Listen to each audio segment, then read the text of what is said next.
Hi, this is Michael Buffer, and welcome to the BoxHard Podcast. Hello, everyone. This is Mikey Garcia.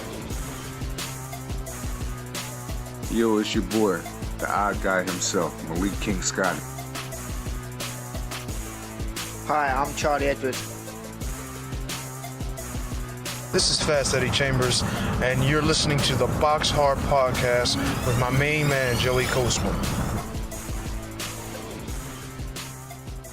Hello everybody and welcome to episode 141 of the BoxHard Podcast. I'm your host, Joey Coastman. I am joined by the co-host himself, the elusive Mr. Ayaz Sumra. Ayaz, how you doing?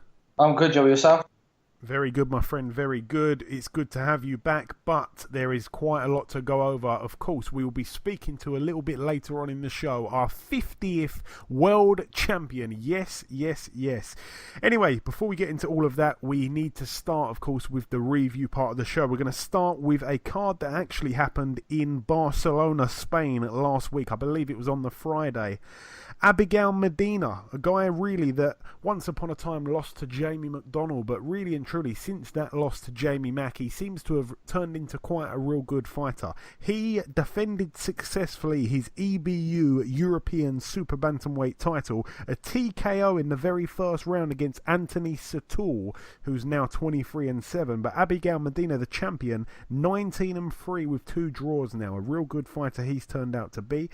Moving over now to the Middleton Arena in Middleton, Lancashire, United Kingdom. One fight to mention over here, Ayaz. Marcus Morrison, 16-2. He's now 16-3. Of course, the prospect was being trained, or he's still being trained, by Joe Gallagher. I believe at one point he was 14-0. He had a real bright and promising future, a real good, good looking, professional boxer that seemed to have a real bright future, like I say, but at some point, it just all went wrong. He took back-to-back defeats. I think he was 14-2. And then after that, he put together 2 wins against, much lower kind of opposition. And then he come back here against another guy who, was not a great fighter, a guy called Alistair Warren with a record of 10-18 with 4 draws. Well, Alistair Warren was able to win on points over 8 rounds. So Marcus Morrison once again hits another roadblock. His record now 16-3. I'm not quite sure what he does from here. He's lost now to 3 guys that he was expected to beat and beat easily. So he's really hit a tough patch and a rough patch there. All the very best to Marcus Morrison. He's still young enough to rebuild, but some people saying he looks shot already. I'm not sure if it's the hard spars or maybe he's just overtraining. He's got a lot of good fighters surrounding him in that gym. All the very best to him. Moving over now to the Masonic Temple in Detroit, Michigan, USA. This was quite a good bill, actually, especially for those advocates of women's boxing. Let's start, though, with the undercard. A man was fighting on this one. Umar Salamov, he got win number 21. He's got 1 loss as well. He also won here. It was the vacant IBF North American light heavyweight title. In the other corner, Brian Howard, 13-1, now 13-2. A KO in the 9th round. It was only a 10-rounder there. So Umar Salamov took over late and got the stoppage. Excellent stuff for him. Moving up the bill, Christina Hammer successfully defended her WBC and WBO World Female Middleweight titles. She took on Tori Nelson, the 41-year-old tough female. And of course, the only loss on her record came to Clarissa Shields. Tori Nelson took the loss here, though. It was a unanimous decision over 10 rounds. So a good win there for Christina Hammer, who I believe, I think she shut Tori Nelson out. So a good win there for her. Moving up the bill to the main event, Clarissa Shields fought for the IBF and WBA World Female Middleweight titles. She actually moved down in weight here, so both the belts, like I say, were vacant, and she moved down in weight from super middle to middle.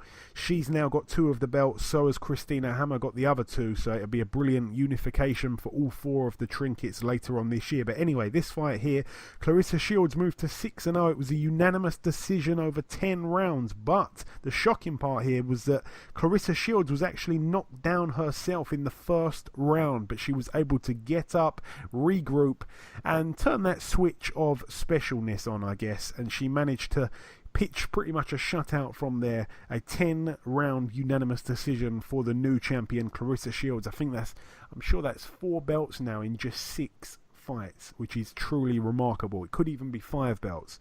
World titles, of course, I'm talking about. Unbelievable stuff there for Claressa Shields, but because she didn't look so brilliant, not really that. I think she looked good, but where she got the knockdown and it was so unexpected for her to be on the canvas, a lot of people were saying, do you know what, Christina Hammer may be able to give her some real problems. So that is a good thing. I know that the pair actually had some verbals after the fight, which also, it adds a bit of spice, I guess, and hopefully that'll be a good fight down the line, like I say. But moving over now to the Montreal Casino in Montreal, Quebec, Canada. One fight to mention over here, a kid on the bill called Stephen Butler. He's only 22 or 23 years of age. His record 23-1 with 1 draw. I think he had 20 knockouts, so a big puncher. He took on the wily veteran Carson Jones, 40-13 with 3 draws. And I tell you what, I'm very impressed with this guy, Stephen Butler. He was able to get the TKO in round 7. Not many people were able to stop Carson Jones, so that shows me that this guy must be quite special. Look out for Stephen Butler. His one loss came to Brandon Cook, who is the guy that Kell Brook will be facing in a few weeks. So yeah, that is a little note there. But yeah, Stephen Butler seems to be quite a good fighter. That would certainly indicate so, to get the result like that over Carson Jones. All the very best to him. Moving over now to Paris in France. Of course, we had 2 guys on this bill that are both big friends of the show. Let's start with Suleiman Sissoko, 6-0. Of course, he is the bronze medalist from the 2016 Olympics. He took on the former IBF junior middleweight world champion Carlos Molina, and he was able to pitch a shutout. I am very sad about this, of course. Carlos Molina, a real good friend of mine and a good friend of the show. And that is, I believe, the 4th loss in a row now for Carlos Molina. His record 28-10 with 2 draws. And Suleiman Sissoko, clearly a real special fighter and one for the future. Of course, he's got a win over Josh Kelly in the amateurs. He's now 7-0. Yeah, Carlos Molina sent me a picture of him after the fight, and his face is completely unmarked. So he actually told me it was very competitive and it shouldn't have been a shutout. But of course, the judges saw it differently. And the main event here, Tony Yoka, 4-0, the former gold medalist in the Olympics. He took on our very own Doncaster's tough man, David Allen, or I call him Dave Allen most of the time. His record 13-3 with 2 draws. It was a TKO in the 10th and final round in favour of Tony Yoka, so quite a good result, I guess, on paper to stop Dave Allen. Dave Allen didn't have, brilliant preparation, of course. We know that. He didn't look great on the scales, but he did tough it out, and I think he got pretty much beaten every round. He showed a good account of himself, of course, but to get the stoppage is quite special because, to be honest, he went the distance with Dillian Whyte, and the stoppage came against Luis Ortiz, but Luis Ortiz was really struggling to legitimately stop him. The referee stopped it mainly because Dave Allen's tongue was pretty much hanging off. So, yeah, quite a statement there from Tony Yoka. And, I'm sad for Dave Allen, of course, a friend of the show. Hopefully he can bounce back. His record now 13-4 with 2 draws, and Tony Yoka 5-0. We went to the predictions on that, of course. Ayaz, you very bravely and boldly went with a Yoka knockout. You got that right. I went with Yoka on points, and the listeners, of course, went with Dave Allen by knockout. So a good win there for you on the prediction league, Ayaz. Moving over now, though, to Mexico. Miguel Roman moved to win number 60. He's got 12 losses, though. It was a KO in round 2 against a previously undefeated Michel Marcano, who's 17-0 going in. Now 17-1 with 1 draw. This one was for the WBC Feca Box Super Featherweight title. Moving over now, though, to another part of Mexico. Miguel Berchelt, 33-1, put his WBC World Super Featherweight title on the line against Jonathan Victor Barros, 41-5 with 1 draw. He was a guy that I think Lee Selby dropped and beat. I think that was last year. And also, this guy had only been stopped once, the Argentinian Jonathan Victor Barros, and that one stoppage was by Mikey Garcia, the exceptional fighter. I think it was in round 8 of their fight there. So Miguel Berchelt makes a real statement here. He gets the TKO in round 3. He actually had Barros down in the 2nd round and the 3rd round, and Barros's corner actually decided to stop the fight after 3 rounds. So I'm guessing, I haven't seen it, but I'm guessing Miguel Berchelt must have put quite a big beating on Jonathan Victor Barros. That sends out a true statement in that division there. Moving over now, though, to South Africa. A couple of fights over here. Thulani Mbenge, 13-0. He fought for the vacant IBO World Welterweight title against Diego Chavez, a man that, of course, has got a bit of a reputation of being quite dirty. Got disqualified against Brandon Rios. He took on Timothy Bradley and I think Keith Thurman at one point. Anyway, the TKO came in round 7 for Thulani Mbenge. He moves to 14-0, so quite a statement there for him. He might be a real special fighter there from South Africa. Also on the bill, Tabiso Mchunu. He picked up win number 19. He's got 4 losses as well. It was a TKO in round 6 of a scheduled 10-round fight against Ricards Bolotniks, who's now 11-5 with 1 draw. Mchunu, the guy that beat Eddie Chambers once upon a time.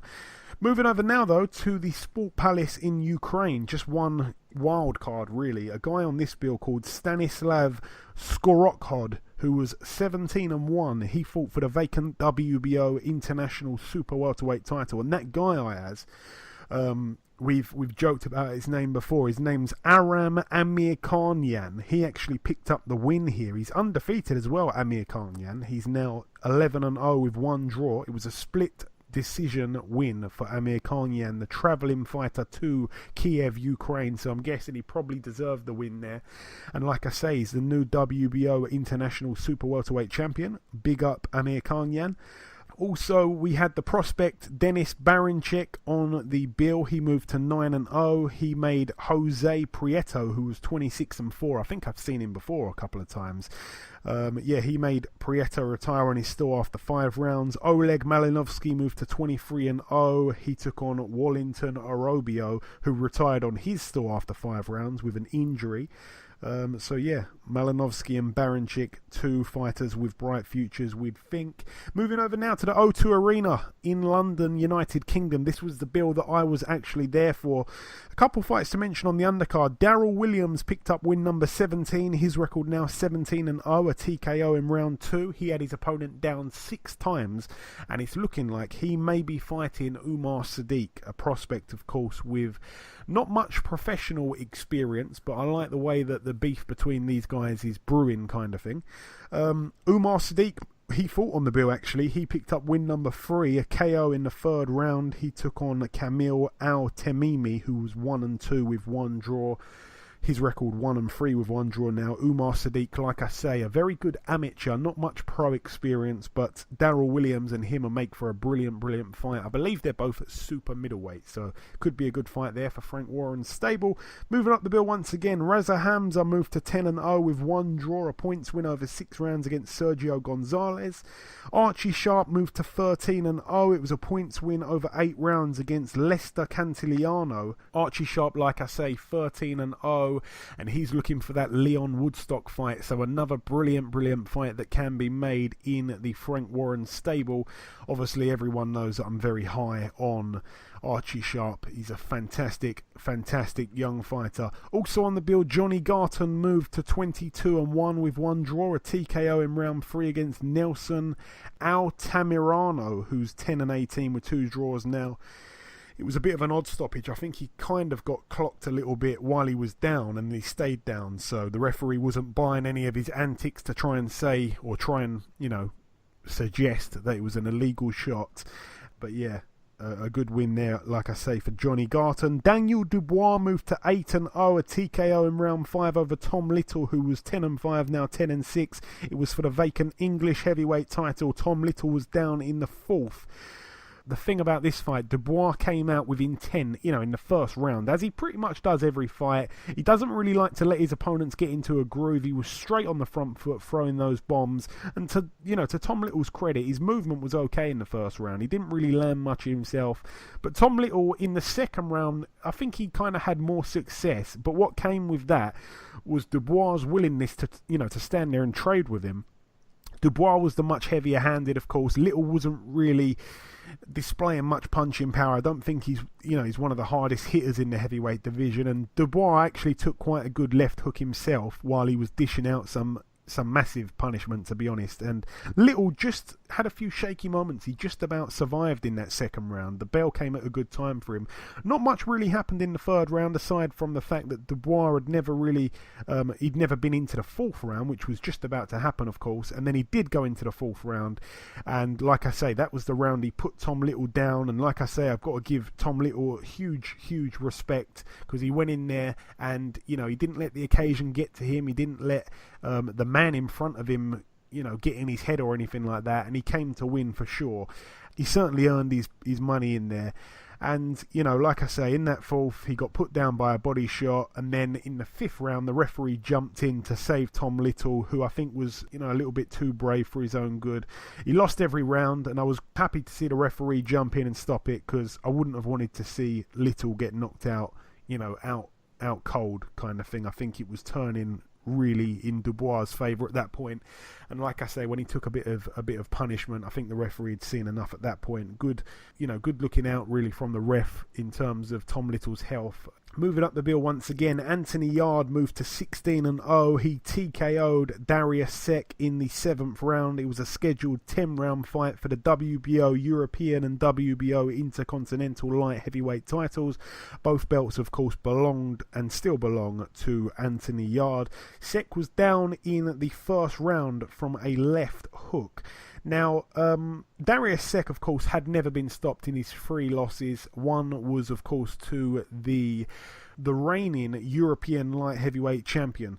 Now, like I say, this was Anthony Yarde's first southpaw, but the fight itself, Anthony Yarde seemed to not really be able to miss with the lead left hook in the first round especially. He looked really good. Every single one he threw in range, he landed flush. And like I say, Sek got dropped, and he kind of staggered back on his feet and fell. It was hard to really tell if he was genuinely hurt or he was a little bit off balance, but he got up really quickly and he responded well, so fair play to him. Yarde was barely letting a right hand go in that first round, but certainly a 10-8, of course. Now, in the second round, Yarde was letting the right hand go a lot more. The fight was warming up a little bit. Sek came out of his shell as well. Round 3 and 4, Yarde showed his class. It was becoming very much one-way traffic at that point. You know, Sek was tough as nails. Everyone in the ringside part of the press rows were all agreeing with that.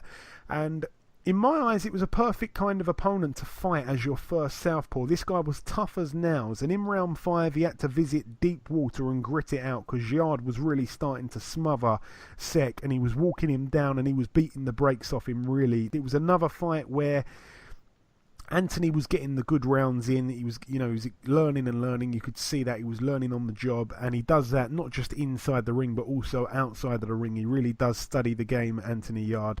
And in round 7, like I say, Sek actually had quite a decent round, I thought. He showed tons of heart to take the punishment that he took, and he was having a fairly good round, and he did end up with a bloody nose in that 7th as well, but he still, to his credit, kept marching forward. He had so much guts, and I want to see him again over here at some point.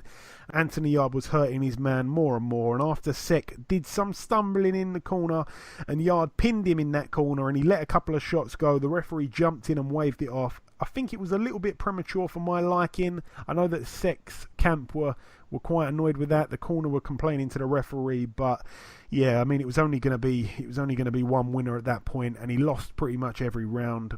Yeah, he was shipping some punishment, and the referee decided to jump in. So, like I say, Anthony Yarde remains undefeated, remains the champion of 2 belts, and of course remains very, very highly ranked with the WBO. I think he's even sneaking into some of the other sanctioning bodies now. Yeah, moving up the bill once again, Paul Kamanga, 21-1, put his WBC International Super Lightweight title on the line against our very own O'Hara Davies, who was 17-1. The fight only went 2 rounds, Ayaz. I know that you watched it. Talk us through that fight, Kamanga and O'Hara Davies. Well, Paul Kamanga, I mean, I've actually seen him before. He's from South Africa as well, and obviously his trainer, his promoter, Al Siesta. Obviously, Paul Kamanga, I know this round lasted 2 rounds, but Paul Kamanga, I mean, we knew, to be honest, the favourite was, everyone knew the favourite was going to be O'Hara Davies in this fight. Kamanga took this on a very short notice. Paul Kamanga did try his best, but I mean, O'Hara Davies landed that right hand and Paul Kamanga just fell backwards. But I mean, what a knockout. There's not really much to say about it, but well done for O'Hara Davies. Let's see what he's got next. Yeah, let's see what he's got next. There's a few guys that I'd like to see him in with. Perhaps not, not to step him up too quickly. I know that fight against Maurice Hooker is probably one for the future for him, but of course you've got Jack Catterall, you've got a few other guys at 140 moving around, especially Frank Warren's got a few. So to be honest, Frank Warren lately, he's got fighters that are kind of in the position to fight each other, and they're actually willing for it. Like I say, Umar Sadiq and Darryl Williams, Archie Sharp and Leon Woodstock, Jack Catterall.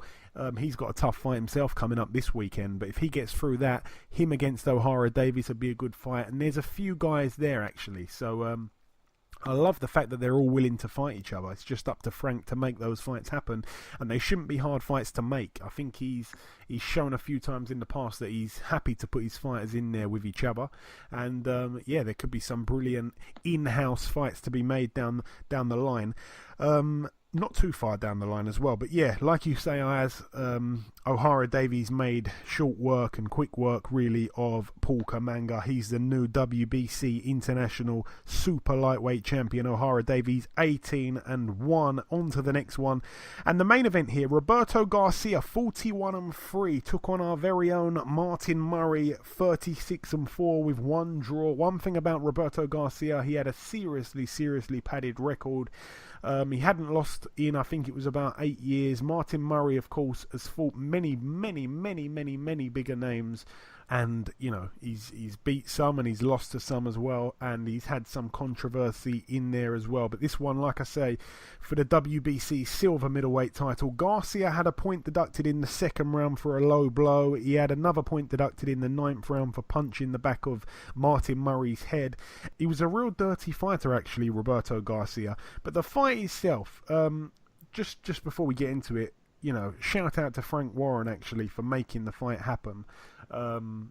He didn't really need to do that for Martin Murray, but I think he's now promoting him. I think they've done some kind of is that right, Ayaz? I think he's done some kind of deal. He's now promoting Martin Murray. It was weird because in the press conference, Martin was getting at Frank Warren for for kind of overlooking him when they were talking about Billy Joe fighting Martin Murray, and then perhaps in September taking on someone like, well, not in September, I think it was later on in the year, to take on someone like a Golovkin or a Canelo. But now I think they've done a deal, if I'm not mistaken. So quite weird, but yeah, very nice of Frank to get him on the show. He didn't have to waste his 2 training camps and not have a fight. He fought this guy here. And to be honest, it was a way better fight than I thought it was going to be. It was a very competitive fight throughout. I don't want to say it was competitive when it come down to the scoring, because I think Martin Murray, he won very widely. But I think he didn't win the rounds by loads. I think that each round was very, very competitive, although I still think he probably edged a lot of rounds in there. So in the grand scheme of things, it looks like he won very wide. Especially, the points coming off of Garcia really made it look quite wide on the scorecards. Like I say, Garcia fought really dirty. He's been around the block in some ways. I think he sparred some good fighters, and he knew every trick in the book to be dirty. And the referee, I thought at some points really should have disqualified him actually, because he was really acting very ungentlemanly in there. It is a fight though, and the referee certainly earned his money. He had a lot of work to do. He was in between the guys many times throughout the fight. But yeah, really and truly, I probably gave Garcia 1 or 2 rounds maximum. So let's just say I gave him 2 rounds, and then he had the 2 points deducted. Then obviously it would be very wide on paper, but. Yeah, he seemed to let himself down really, and his team were really not happy with the result. The scorecards being as wide as what they were, but I think you couldn't argue with it. He fought terribly, to be honest, and having the points off, it just wasn't good for him. But Martin Murray himself didn't look great, and to think that the winner of this fight, like I say, Martin Murray now 37-4 with 1 draw, he could perhaps end up being the mandatory for Gennady Golovkin. That is a rematch I would not want to see one bit.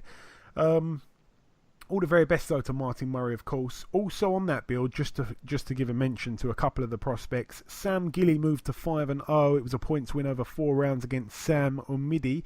Harvey Horn moved to 3-0. It was a points win over 4 rounds against Guala Dodu. So yeah, a good win there for Harvey Horn and a good win there for Sam Gilly. Moving over now though to the SSE Hydro in Glasgow, Scotland, United Kingdom. One fight to mention, or two fights to mention actually on the undercard here. Chantel Cameron moved to 7-0, a TKO in round 6 against Natalia Aguirre, who I think we've seen before. I think she maybe took on oh boy, did she take on...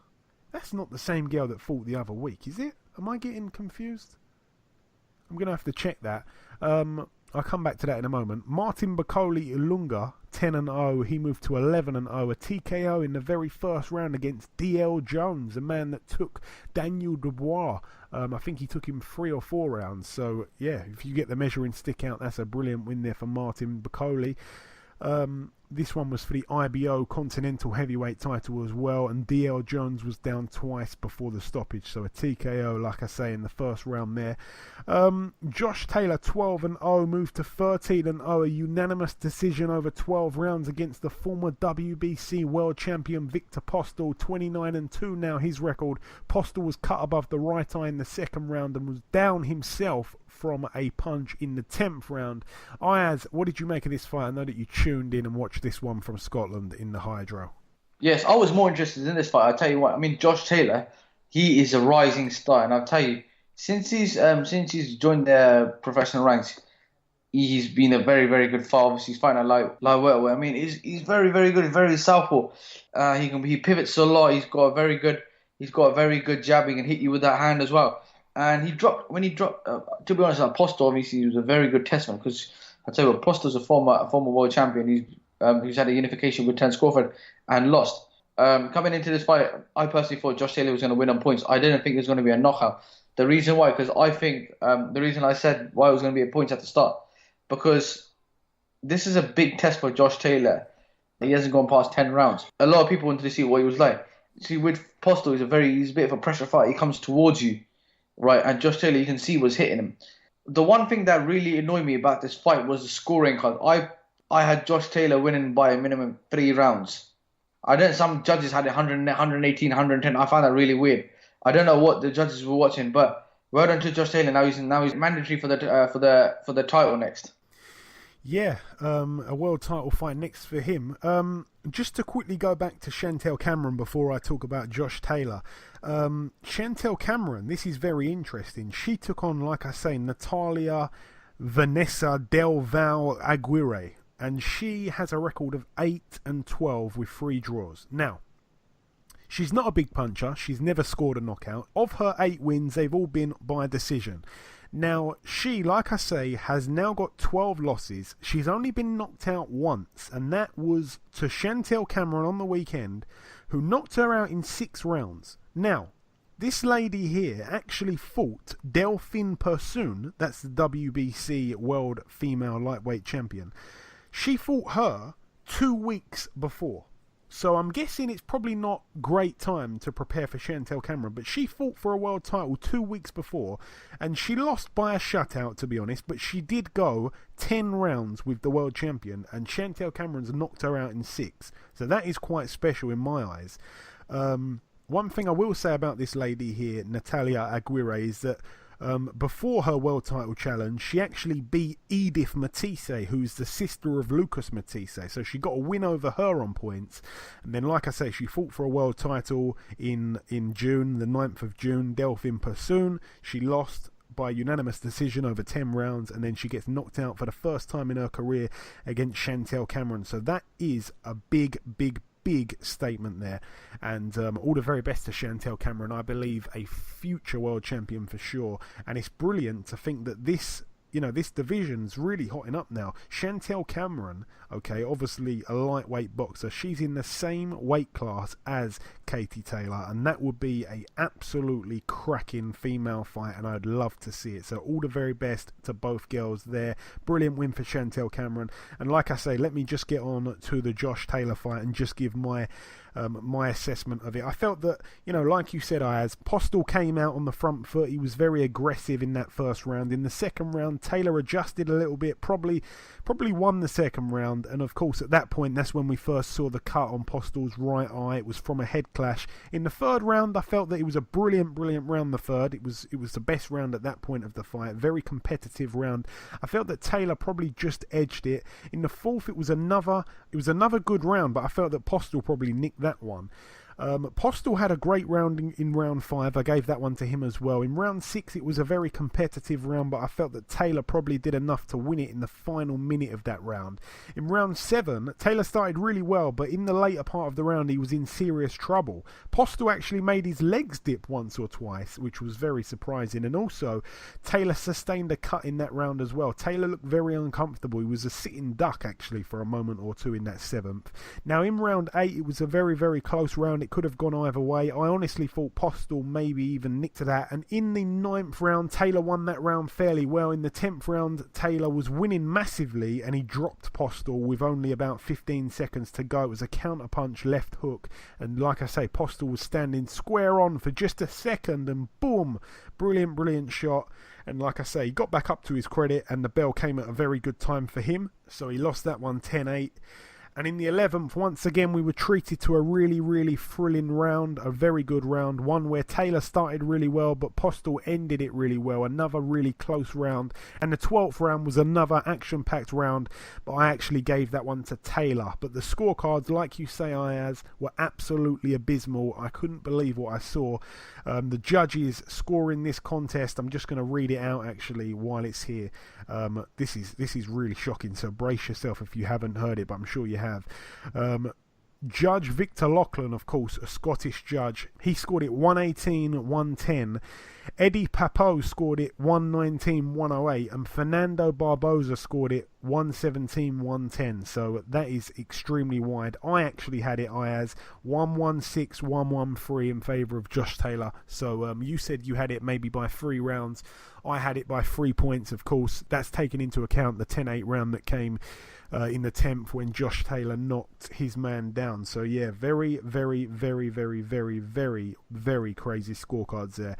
Moving over now, though, to the final fight of the review, and it happened at the Belasco Theatre in Los Angeles, California. Hector Tanajara, the prospect, he moved to 14-0. It was a win over Roger Gutierrez, who was 19-1 with 1 draw, now 19-2 with 1 draw. A unanimous decision over 8 rounds there for Hector Tanajara. He was actually able to cut his man in the 8th and final round as well. So once again, he banked some very valuable rounds. Hector Tanajara, certainly one to watch for the future. But that's really it for the reviewing. Just before we wrap up part 1, there's one last thing to do. That, of course, is to welcome our first guest.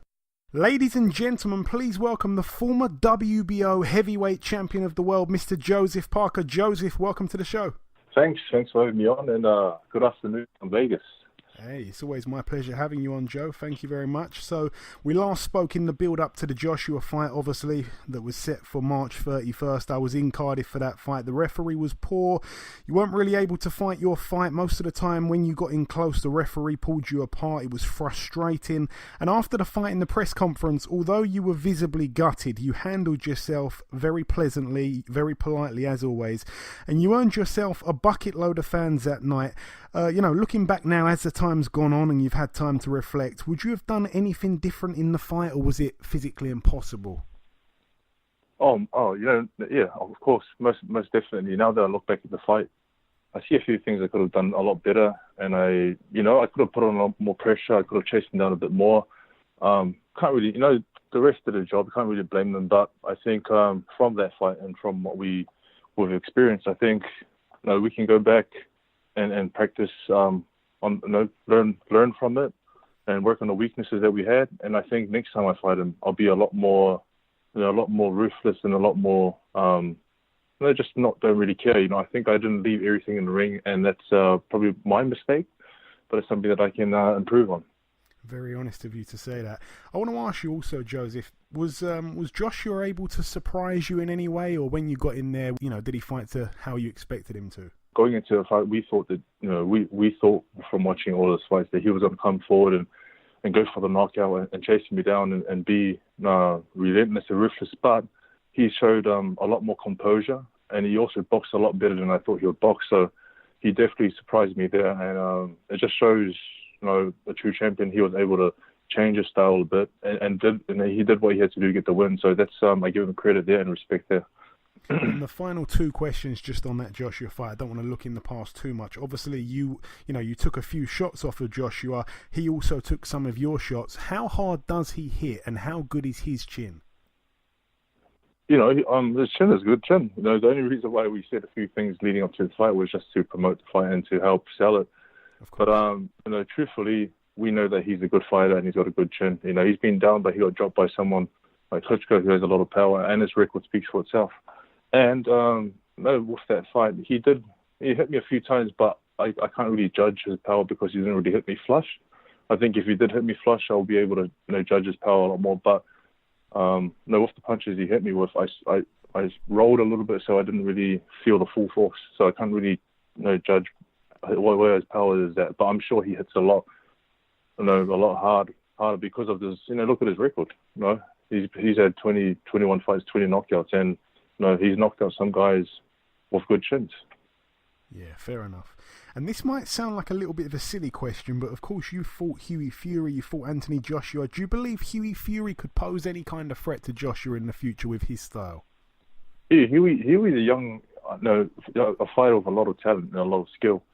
And Hughie's style can cause anyone trouble. So I was fortunate to have a fight with Hughie and to experience that and get the win. But Hughie's got a big future and a bright future if he continues to listen to his coaches and follows the path and trains well. I reckon he'll give any fighter trouble. And moving on to what's next for you, you've just signed to fight Dillian Whyte. That fight will take place on July 28th in London. It came as a bit of a shock, actually, to most of the fans and the media. But for you, you're right back in a big fight on a big stage once again. It's brilliant for you. And I'm sure that you're over the moon to be coming back to the UK where so many people have grown to love you so much. Oh, it's brilliant. And it's, now this will be my third fight in the UK. And I'm excited.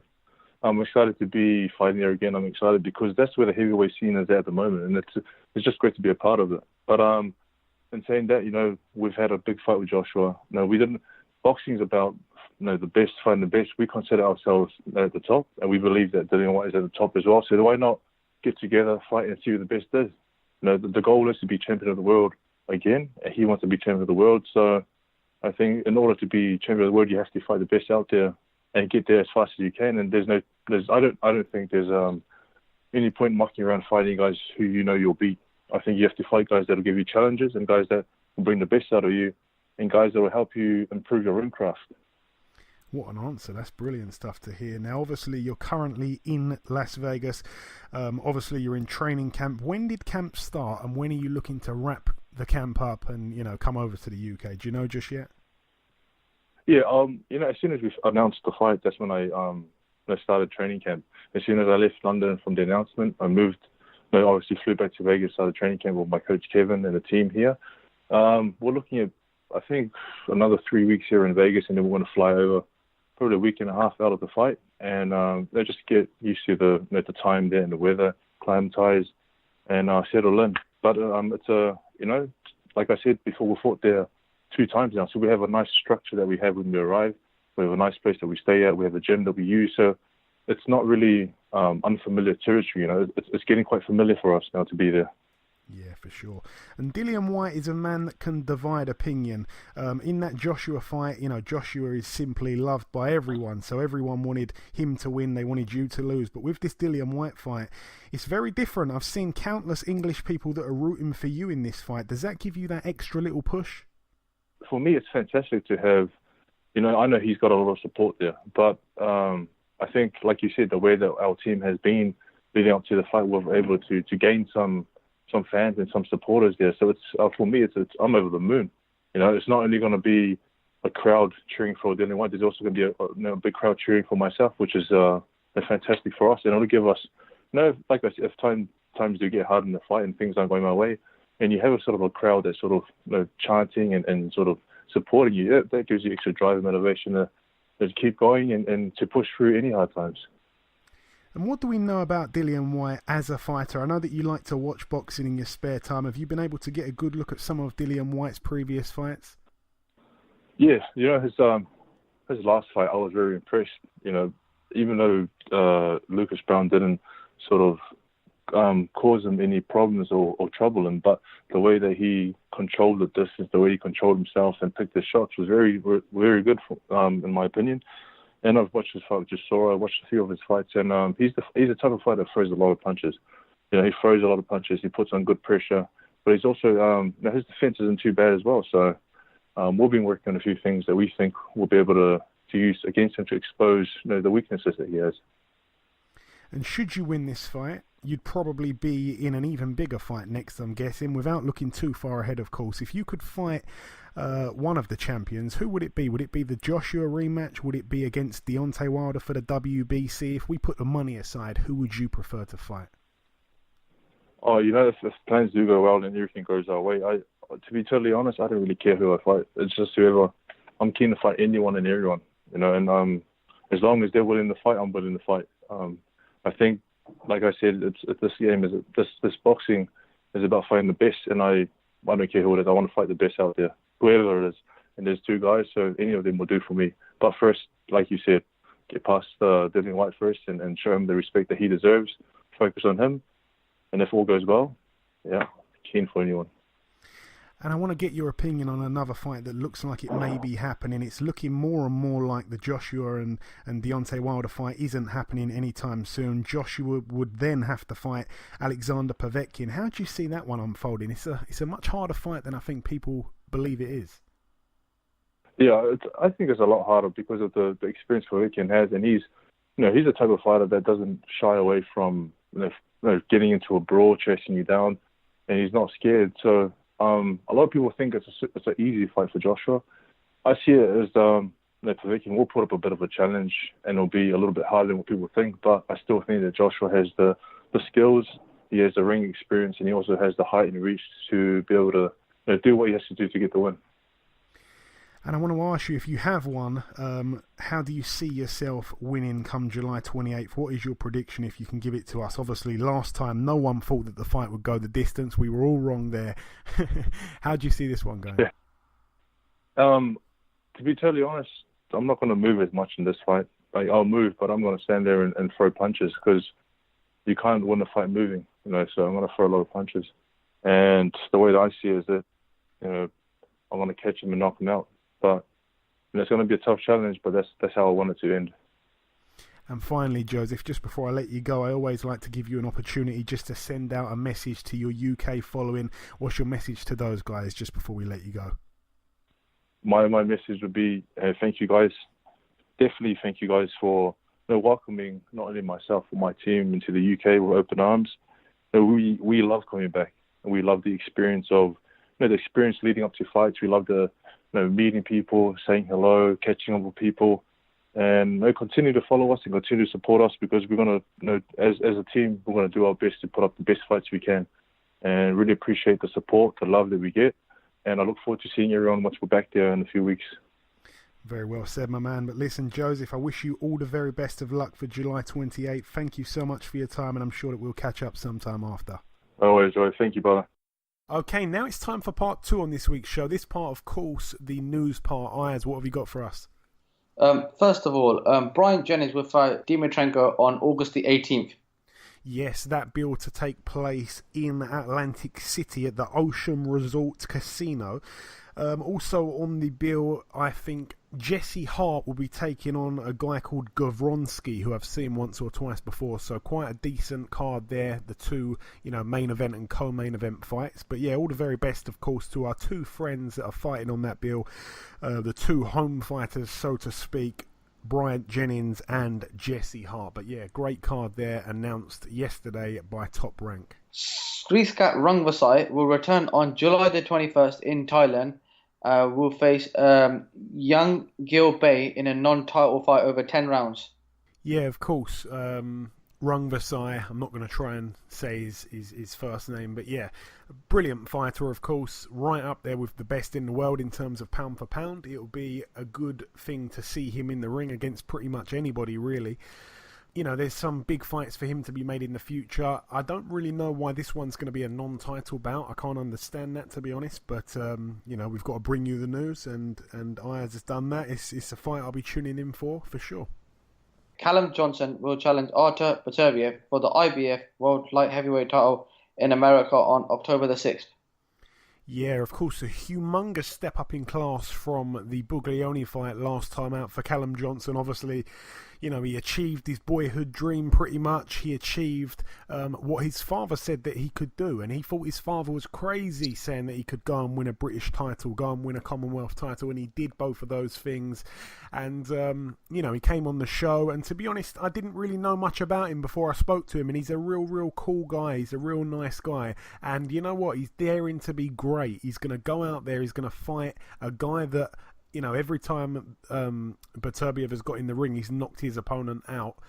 And he's going out there to try and beat him. And I tell you what, he's got a real chance. So let's all get behind our very own Callum Johnson here. And, respect him, of course, for daring to be great. And I tell you what, if he can pull it off, it will be sensational. So I'm firmly behind him. And I wish him the absolute best of luck in October later this year. And finally, the World's Boxing Super League have announced the Super Lightweight tournament. Yes, I believe that'll be kick-starting in September, so not too long to wait. Obviously, I think perhaps later this week or maybe even next week they're going to be divulging some of the guys that have actually signed up. It's obviously, again, an 8-man tournament. We do know that Regis Prograis is in the tournament. That is for sure. He came on the show. I said to him, it's a rumour that I'm hearing, and he said, no, it's no rumour, it's official. So, that was a little bit of an exclusive, I feel. And, I'm very happy about that. Hopefully Josh Taylor can have his name in the hat as well. There's many fighters at 140 that can get involved in that. Sergei Lipinets, I believe, certainly should be in it as well. And it should be quite a good tournament. So all the very best to everybody in that. And, of course, we applaud you for signing up for such a hard tournament. And it really is, a competition to see the best taking on the best. So, brilliant stuff for boxing fans.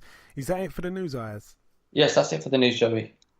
Okay, thank you very much, Ayaz. Moving over now to the previewing. Not much to go over really this weekend. We're going to start with a card that's happening tomorrow at Martins West. That's the name of the venue. Martins West, in a place called Woodlawn in Maryland, USA. 2 home fighters on the bill that are both brothers, of course. The 2 sons of the former heavyweight world champion Hasim Rahman. We've got Hasim Rahman Jr., 4-0. He's in a 4-rounder against Stephen Tyner, who's 4-15 with 3 draws. Also, Sharif Rahman, 2-0. He's in a 4-rounder against Talik Taylor, who's 3-10 with 1 draw. Both the Rahman brothers on that bill. They're both learning at this stage of their careers. We'll give them a pass. Moving over now to the Odyssey Arena in Belfast. This one happening on BT Sport and I believe Box Nation, and also it's going to be on ESPN Plus. I think that's the app in the United States. On this bill we have Sonny Edwards, the flyweight, 7-0. His opponent yet to be announced. All the very best to Sonny Edwards, a friend of the show. Also we have Joe Ham, 14-0, fighting for the vacant Celtic Super-Bantamweight title against Tyrone McCulloch, who's 10-0, a real 50-50 fight there. Also on the bill, our friend, of course, Mr. Gary Corcoran. He was on, I think, maybe last week or the week before. His record 17-2. He's in a real 50-50 fight, a 10-rounder against Paddy Gallagher, who's 13-4. No belt on the line there. There doesn't really need a belt on the line there. This is seriously a card packed full of 50-50 fights. So that's a brilliant fight there. All the very best to Gary Corcoran. Also, this one in my eyes is probably the fight of the bill, to be honest. Tyrone McKenna, 16-0 with 1 draw, takes on Jack Catterall, 21-0.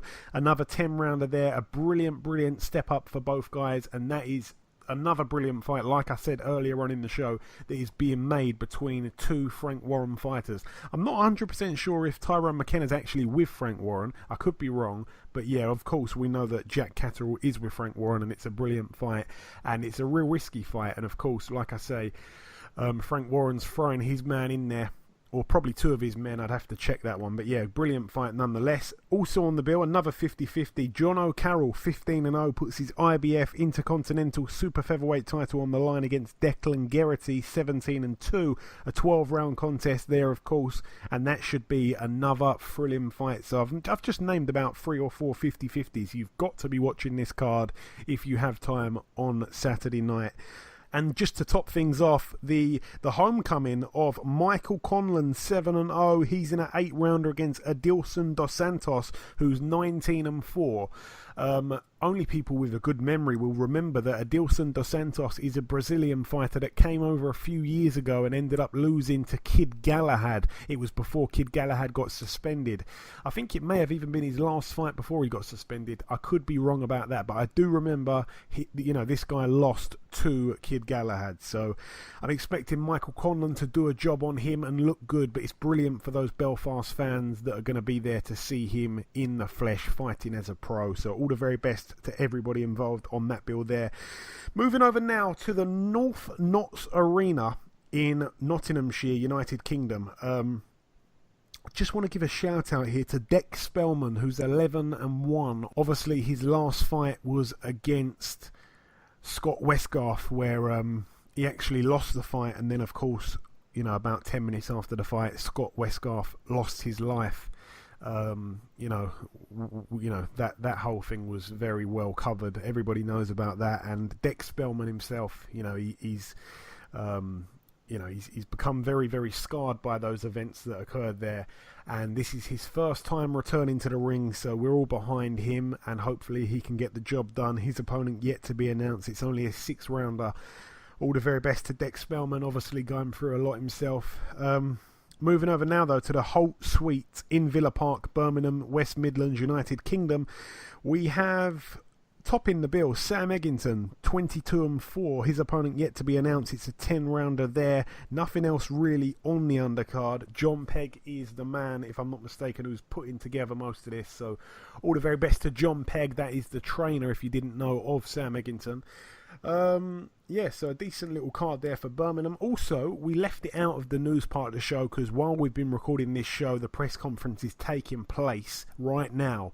The Amir Khan press conference in Birmingham, where, of course, Amir Khan's opponent will be announced. We are going to miss that out just for now, but we'll talk about that perhaps at the end of the show when we've spoken to the second guest, because as of right now, when we're recording this, there is no news just yet. I think the press conference has either started about 5 minutes ago or is about to start. Moving over now, though, to the Mohegan Sun Casino in Connecticut, USA. A return of a man that I grew to like very, very much in the light heavyweight division. Joe Smith Jr., 23-2. He returns to the ring the first time after losing to Sullivan Barrera. He takes on Melvin Russell, 11-4 with 2 draws.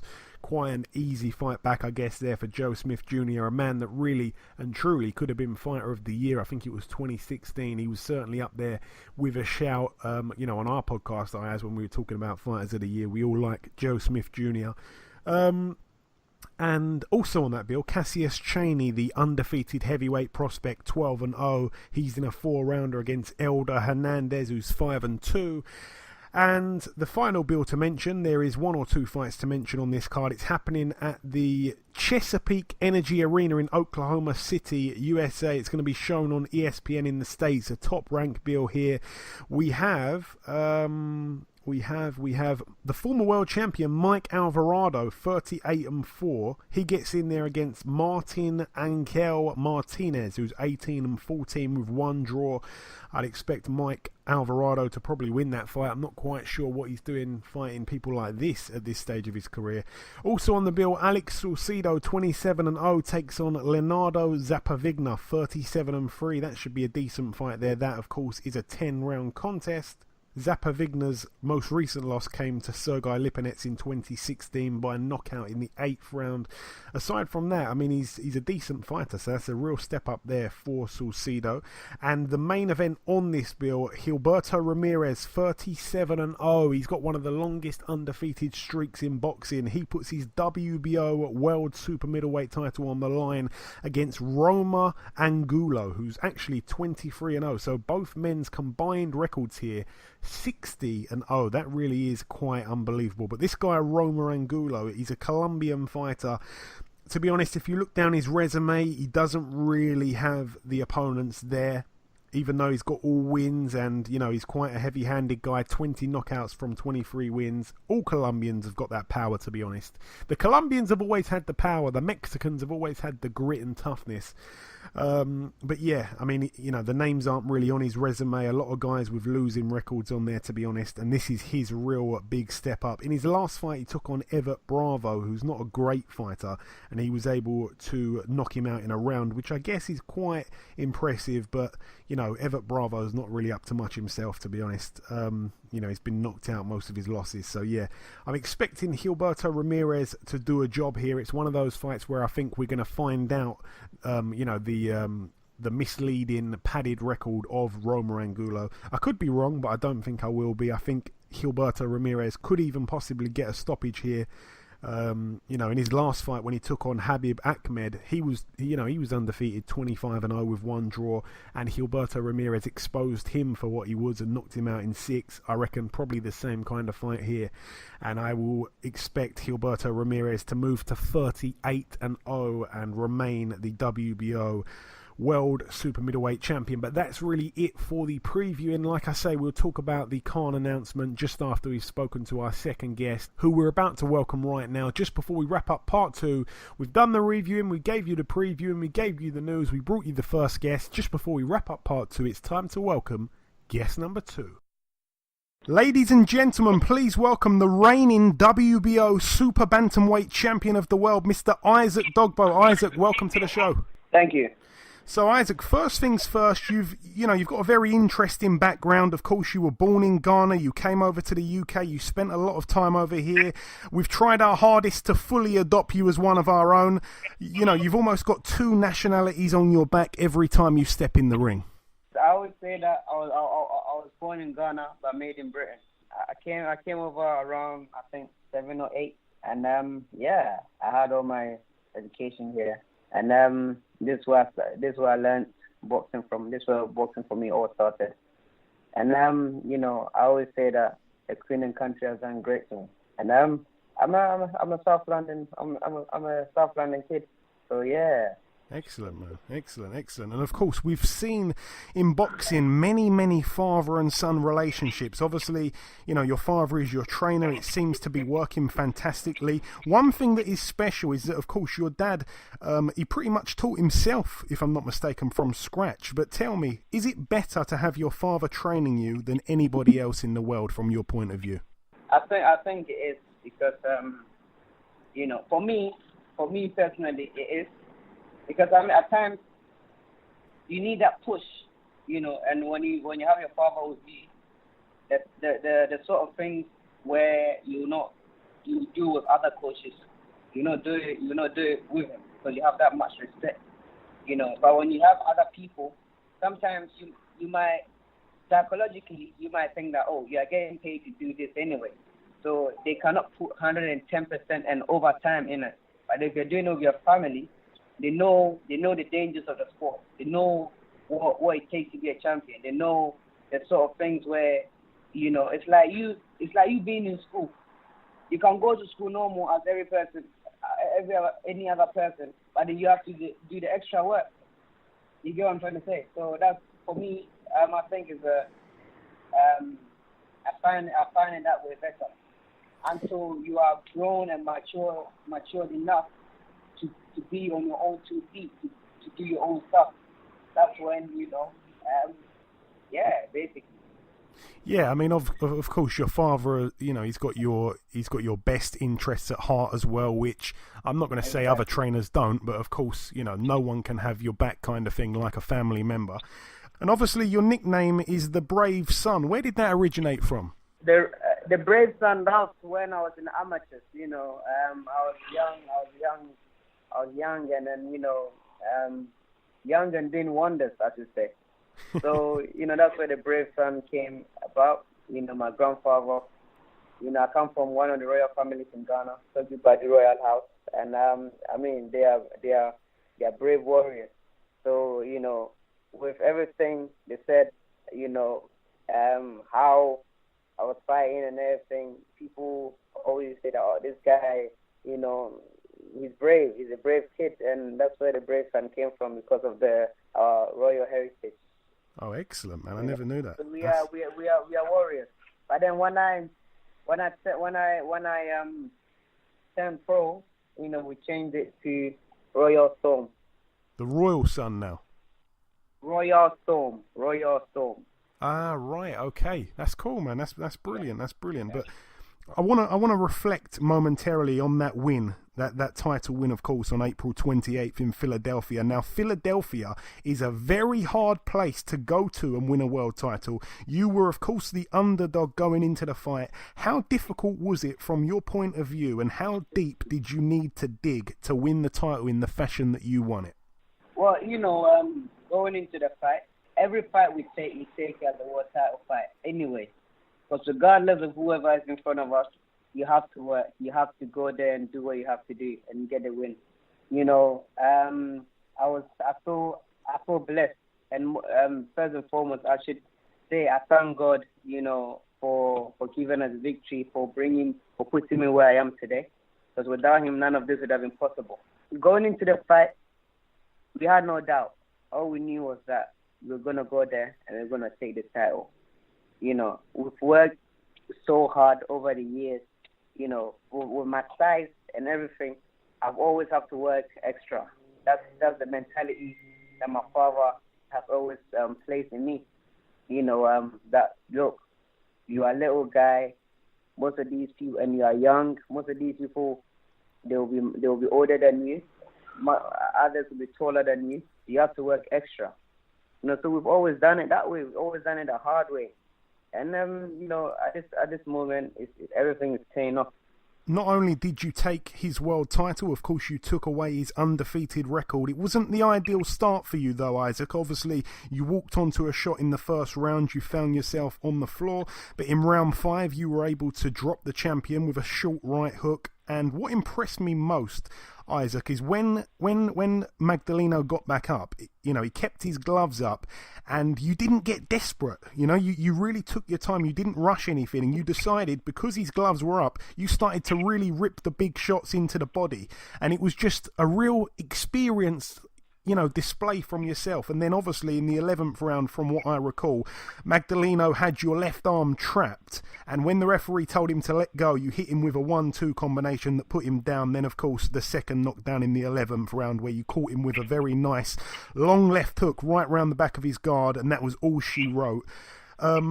It was just a brilliant display, Isaac. And the one thing that really stood out to me is you look so mature. You just look like a guy who... You look like the champion. You look like the guy who had been, you know, in many world title fights, because you didn't rush anything. You took your time. It was brilliant. Thank you. And you know, well, the thing is this: Jessie, yeah, he did catch me with a shot, but then sometimes you have to look beyond the expectations of other people. I mean, they said I was an underdog. Everyone thought that this was a step too far. Jessie was too experienced, and you know, he had all the credit and everything in this world. But I always say that it is God that prepares my hands for war and prepares my fingers for battle. Whenever I'm going into a fight, I know that with God all things are possible.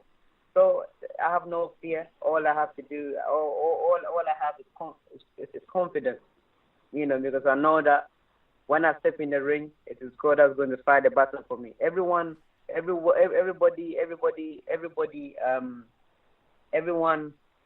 is destined for greatness. But then you have to dig deep. You have to dig deep, and before you can let that gift or favor, you have to bring it to light. It has to manifest into itself. You know, so going out there to do what we had to do, it's a collective effort of many people. It's a team effort. You know, my team, you know, we work so hard, and right now, you know, it's a blessing that we accomplished our goal. And like I say, if I could describe your performance in one word, the word that jumps out to me is mature, because like I say, you didn't rush anything. He was talking to you in the ring. You didn't fall for it. You had him hurt. You didn't get desperate. Of course, it was your first world title fight, and you didn't let the occasion get to you. You actually looked, like I say, the more experienced man in there. You looked like you'd had 10 world title fights before, even though you're only 23. Where does that composure come from? How did you stay so relaxed and calm? Well, from a very young age, I was sparring with world champions. Carl Frampton. I see Carl Frampton as a big brother.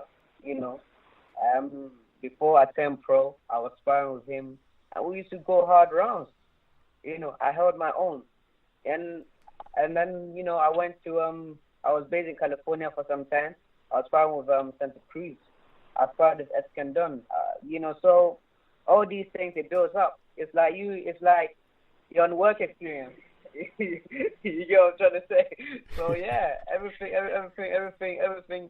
One day all comes together. For sure, it certainly did. And now, of course, you've made history. You've become Ghana's youngest ever world champion. Along with that, you've also put your name in the hat for some huge fights at Super-Bantamweight. You've got the likes of Ray Vargas, Daniel Roman, Ryosuke Iwasa. They're all the other champions. The number 1 rated guy in the WBO is currently, if I'm not mistaken, Diego De La Hoya. I know that last week you announced your next fight will be on August 25th. At this stage, you have no opponent yet. Do you know when we're likely to hear an announcement on that? Hopefully by this week or next. Okay. By the end of this week or next, the name will be out. Okay, by the end of this week or next. Brilliant stuff. And do you know yet where the fight will be taking place? I'm guessing it's going to be in the States again? Yeah, it'll be in the States. Be in the States, okay. And how important for you is it now? Because obviously, every fighter's dream is to win a world title. You've done that. Do you now have a new ambition to try and defend it in Ghana at all? Is that something you'd love to do? Well, our aim is to overcome this next hurdle. That's our first defense, and then from then on, we are looking to unify. We know that Danny Roman is almost done. We set for unification fight with him, hopefully in December. So, yeah, by the ending of December, we're hoping for unification match with the WBA champion. Brilliant, man, brilliant. I like the way that you're not really wasting any time. You want the big fights and you're still so young. I just want to ask you the last 2 questions now. What are some of the fighters that you've watched, maybe from a few years ago? What are some of the fighters that you like to watch most when it comes to watching footage? Because when I looked at you straight away, I thought that you had something a bit Chris Eubank Sr. about you. Well, we from a very young age, I used to watch a lot of these old fighters, I love Chris Eubank Jr. I love a bit of, Kawasaki. I love a bit of Ricky Hatton, those body shots. I watch a bit of Roberto Duran. You have to be all around. James Toney, So yeah, you have to be all around, because boxing, you don't know what your opponent is bringing to the table. So you have to be able to adapt to every style that they bring. And that's, I guess it's, I don't know. It happens, Once you keep watching something, it sticks with you for a while. Like I so say. Yeah. And like I say, you certainly adapted to Magdaleno like a fish to water in some ways. Coming to the last question now, Isaac, I just really wanted to ask you if there was anything that you want to say that I perhaps haven't asked you, anything that you want to get off your chest just before we let you go. Say anything you like, my friend. Well, I just would really love to say a big thank you to all my fans. I keep saying that as a Dogboe, we are looking forward to making the division exciting. That's why we're calling out the big fights, lots of, all the world champions in my weight division. And from then on, we're hoping to, move up to the next weight category and, challenge the world champion there too. That's what's covered there. So we've got big dreams and ambitions, up ahead, and I just want to thank everyone that has contributed highly, into me. So if I haven't mentioned your name, if I haven't mentioned anybody's name, just know that I'm very, very grateful, and God bless you all. Very well said, my friend. And where can people follow you on Twitter and Instagram just before you go? Instagram, Isaac Braveson. Twitter, Isaac Dogboe. And you can also hit the like on my Facebook, Isaac Dogboe. Very well said, my friend. Excellent stuff. But listen, Isaac, it's been my pleasure interviewing you today, sir. I wish you the best of luck for your fight on August 25th, and we'll catch up sometime after, I'm sure. Okay. Thank you. Okay, and that's all we have time for this week. Amir Khan will be fighting Samuel Vargas on September the 8th in Birmingham. Sammy Vargas is a man who boasts a record of 29-3 with 2 draws. Of his 3 losses, he's been stopped twice. Once by Errol Spence in round 4 back in 2015, and most recently he got stopped by Danny Garcia in 7. That was late 2016.